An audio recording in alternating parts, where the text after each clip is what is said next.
Research Story officially exited early access on July 21st. I was fortunate to be given the key by the developer, so here I am, giving you guys a review of this beautiful, cozy game. In this game, you're a researcher discovering and recording plants, fish, and creatures for the town of 𝑻𝒂𝒔's archives. This is a game about knowledge and exploration, with creatures being the standout as they're given a new and unique system both for acquiring them and for taking care of them. There is, of course, also fishing, mining, cooking, and plenty of kind townsfolk to romance. I have put timestamps for the different areas I will cover, so be sure to look at those if you want to hear about something specific. My final thoughts at the end if you want to skip straight to that. Finally, I'm not sponsored, and to get a proper opinion of the game, I played 30 in-game days. I like the art style a lot, though the interior of buildings can feel a little lackluster. I think that's intended though, as the game overall has a minimalistic vibe. Still, I find the game beautiful, and the character portraits are so gorgeous. I care way too much about character portraits, and it's incredibly frustrating when they're not the best quality, so I was very pleasantly surprised by the quality of the portraits in this game. The tutorial, or rather the tutorial pop-ups, is well made. It's helpful and straight to the point, and does a great job of still making you feel like you have freedom. In fact, you kinda do have total freedom. The tutorial feels very integrated into the game, comes across very natural and smooth.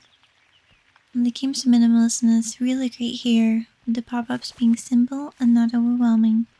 I'm not by any means an expert on accessibility, but from what I understand, I think particularly the minimalism with the UI makes the game more readable and accessible, which is awesome. If you read the Steam reviews, some people will say the grind is a little too much. These reviews are from months ago though, so keep that in mind. So far, I did not mind the grind, but you do have to forage a lot, and there's certainly always something to do.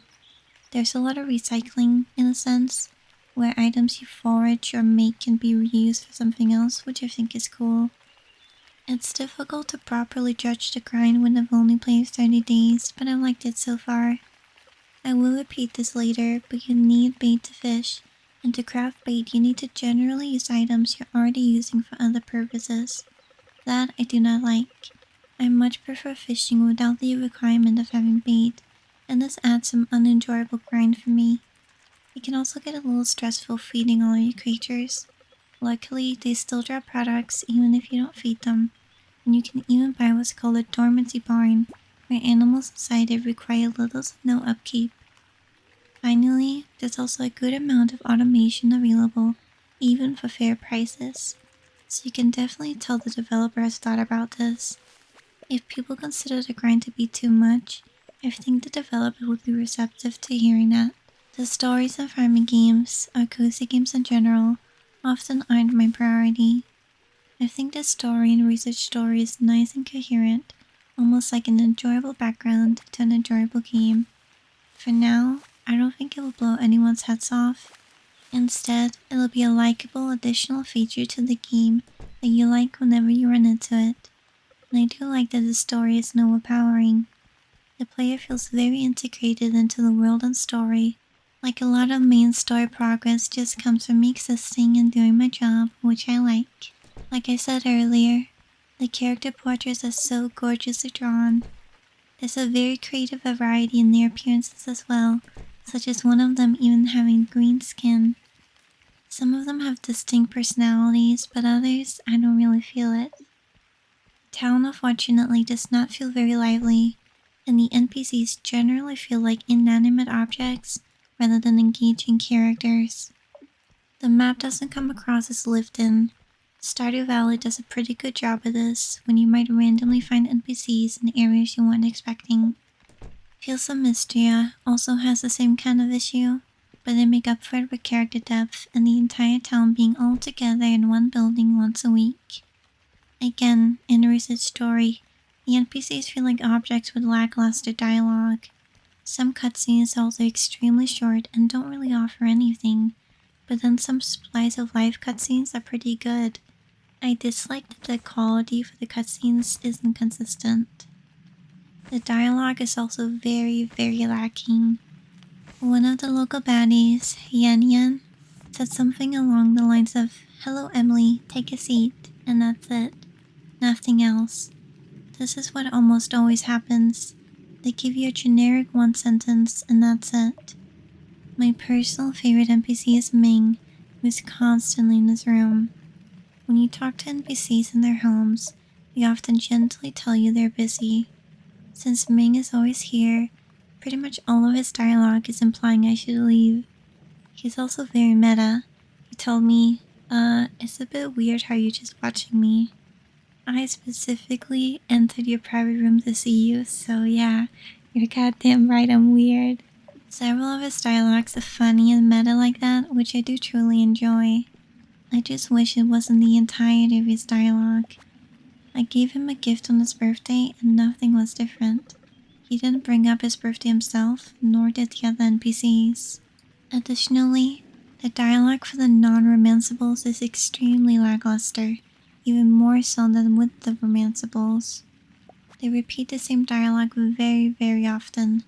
The general store owners, for example, give the exact same dialogue when they're in their store, yet talking to them and enduring the repeated dialogue earned relationship points.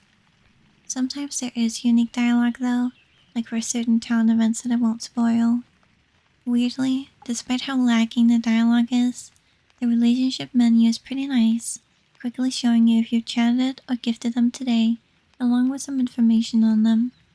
When you sleep, as is tradition, you see what you sold and for how much money, but you also see how many relationship points you accumulated with the NPCs. Clearly, you're encouraged to talk to the NPCs, but most of the time, I don't feel like I'm getting much enjoyment out of it. The Cherry Blossom Festival, which is the first community event you experience, looks, to no one's surprise, very cute. All of the residents sit in little groups and it was very nice. I won't go into detail because you should experience it on your own, but I will say the actual activities at the festival are a little lacking. Still cute, still made me smile, but for sure could be improved on. The dialogue was lackluster here too, with the NPCs only saying like one sentence to you, which isn't abnormal for festivals in these types of games, but alas. I'm a little picky here. This experience is a recurring thing in this genre, so it's not the research story is below average here at all. I think the average player would very much enjoy the festival, and I did too. Opportunity for improvements though. The romance options confuse me a little. There's a Dilf blacksmith called Remus, a handsome Viking called Greydor, and the most beautiful woman I've ever seen, Lisa, and for some reason, they aren't romance candidates. There's also a cat resident and a bird resident, and though it's not my personal type, I can imagine the heartbreak of fairy players meeting them, only to realize they are not romanceable either. I feel a little bad for that, honestly. I understand not wanting each and every character to be romanceable, but then I wish it'd make those characters less appealing on a romance level. It reminds me of Ulrich not being romanceable in Fields of Mystria, or Shane at the beginning of Stardew Valley. But this is just on another level when you do it with several characters. On another note, relationship progression comes with great rewards. I won't spoil it because it's a better experience seeing it for yourself after getting hearts with the NPCs, but I promise it's great and feels rewarding, and is perhaps my new favorite relationship progression system for these types of games. Now I'm going to say a few random notes that I wrote down while playing. Walking around and exploring is surprisingly fun, I reckon because it feels rewarding. You'll find items to sell or to research, or even ones you can use to make food for your animals. It makes me feel like I'm not walking around for no reason. If only the NPC dialects were better, because then I'd really enjoy meeting them as I explore too. Your tools on one button, and there's no durability. Fishing is not intuitive. You need bait to fish, which is never something I like in games. You learn fishing pretty much instantly, but aren't told how to get bait. I enjoy the minigame though, and the plus side to the bait is that it's not guaranteed to be consumed with a catch. I checked out the wiki, which says you can buy bait from the fisherman, but the fisherman is never actually at the counter when I check. You can customize the day length and your base energy, among other helpful things. The town is so cozy when it rains. When you hover over an item, it immediately shows if it can be researched and if it can be used for animal feed. Actually, I just realized, I think when you hover over it, it'll also show you if it can be used for bait, because it'll show a category and you'll know it can be used for a type of animal feed and a type of bait. Just remember that. Okay, time for some serious talk. Consumers of farming sims want more unique games. There seems to be a mass burnout in the consumer base, some of which stemming from low-effort farming sims with no unique aspects that were made for profit and profit alone. Because of that and other issues alike, I find it important to talk about the development and the uniqueness of cozy games. Research Story, for starters, is immediately a unique farming sim. Scratch that. This game should not be limited to being called a farming sim. Farming is merely one of many features in the game. Regardless of your personal opinions on the game, I think all players can agree that it certainly stands out in the life sim genre. It takes the comfort and familiarity we have with farming sims and makes gentle changes and additions that ends up making a sweet, special game.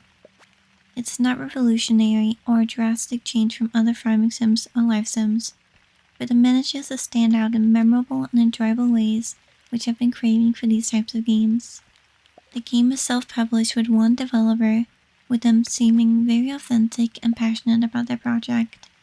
There's even already a fandom wiki page, which I think is made by the developer themselves, as well as a subreddit moderated by the developer. This game is a golden egg in a time period where a lot of us cozy gamers feel taken advantage at times. Although your personal enjoyment matters too, I do hope we can all give respect to the developer, not just for their hard work, but because when we get these golden eggs in the cozy game space, it's important for us, as consumers, to support the amazing people that work on the games we love. Several people helped make this game as well, and now, at a time where AI is gradually affecting people's livelihoods, it's extremely important to show our support. AI is risking the jobs of programmers, artists, musicians, and more. Showing love to an authentic, sweet game like this is but one way we can help keep gaming free from unethical AI usage. I want to end this section by saying that developers' passion very much shines through in this game. I'm sure a lot of Stardew Valley players can relate to the feeling of peace and enjoyment you get when playing someone's passion project. There's life and warmth here that big companies often fail to replicate. For my final thoughts, I won't be reading off my script, I'm just gonna say it on the go, because I feel that makes it more authentic to hear what I'm thinking about in the moment. So my final thoughts, I really do like this game for starters. It's so pretty, it's very enjoyable just running around, and I tend to like doing that in these types of games. And so it really is an awesome feature, I guess, for me, that you get so much out of just exploring. You get so many useful things for various things, but mostly animal feed or bait. But it really makes me feel like I'm always doing something right, and I really like that. I like the NPCs. I talked a lot about how lackluster the NPCs are in general, and that's very important to me. I really hope there are some changes with that. But I still do like them. I'm not bored by them. It's more the repeated dialogue that bothers me, and that's not their fault. They didn't pick that. But I do like them. I like Ming a lot. I'm excited to get to know him better, to romance him. Blushing just thinking about it. I talked a little about fishing. I want to repeat, I like the minigame. I think there might also be other minigames in the game. Maybe in the inn or tavern. I haven't tried them yet though, but I do really like the minigame for fishing. I haven't tried cooking yet, so I can't give you my opinion on that. Mining is very bland. You're not really doing anything but breaking rocks, but in the mines you can tame creatures.